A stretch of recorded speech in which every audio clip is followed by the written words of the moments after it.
Mga kapuso, sa Ilocos Sur naman kung saan naglandfall ang bagyong Maymay, ilang bahay ang winasak ng malakas na hangin.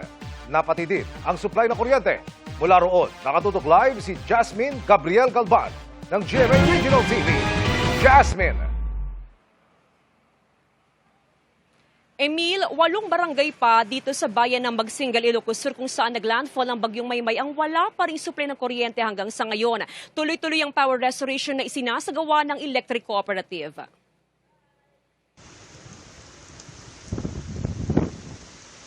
Mag-aalauna ng madaling araw nang maranasan ang malakas na hanging dala ng bagyong Maymay sa Ilocos Sur.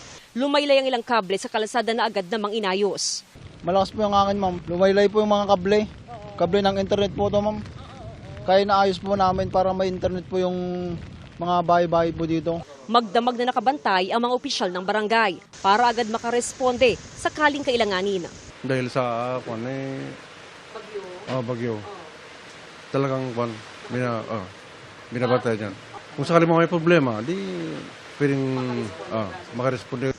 Alas 2 ng madaling araw nang maglandfall sa Magsingal, Ilocos Sur ang bagyo. Nasira ang bubong ng ilang kabahayan sa Barangay Puro.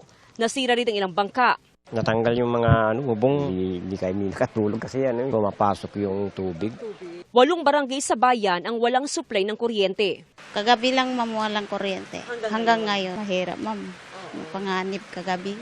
Kaninang umaga po, marami pong barangays na wala pang kuryente. Pero yung iba po kasi na-restore na. So bale ngayon as of 12/3 po, mga 8 barangays na lang po yung walang kuryente. Lakas ng agos ng tubig sa ilog, guys, oh. Hanggang tuhod na baha ang naranasan sa Barangay Borono, Tagudin, Ilocos Sur. Humupa rin ng baha matapos ang ilang oras. Tuloy-tuloy ang clearing operation sa probinsya. 67 pamilya ang inilikas sa mga evacuation center. Malakas at matataas pa ang mga alon sa baybayin. Nalubog sa baha ang ilang palayan. Pinakabinabantayan ngayon ng PDRRMO ang Amburayan River. Patuloy kasi ang pagtaas ng antas ng tubig. Ang nakita namin na may pagtaas ng tubig ay nasa yellow and orange warning yung Amburayan River, so yun sa Tagutin or sa malapit sa La Union.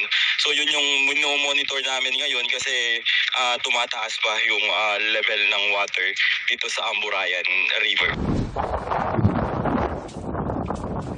Nakaranas ng malakas na hangin at ulan sa Narvacan, Ilocos Sur.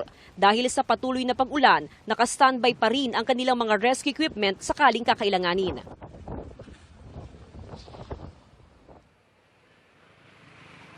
Emil, sa ngayon nagpapatuloy ang assessment na isinasagawa ng provincial government, ganun din ng iba't ibang LGUs para malaman kung gaano nga ba kalawak yung danyos na iniwan ng bagyong Maymay. Samantala, nakauwi na o nakabalik na sa kanilang mga bahay ang mga residenteng lumikas kagabi. Emil?